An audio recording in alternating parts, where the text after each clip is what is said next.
This is the main street.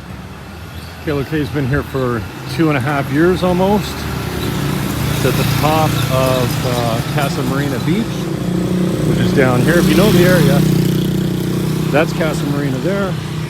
Spanky's is down there with Sosúa by the Sea. The old new Marriott goes for as much as $4,000 a night. This is Relocate here, business only, but on a good street with good margins. It's for sale for $50,000 American, and she's right now. Last year she did some serious numbers with a good margin. So some decent traffic here. Canadian owned, North American menu, daily specials, and great margins, which means profit. Check it out. I'll have a new video soon. Okay, Uptown.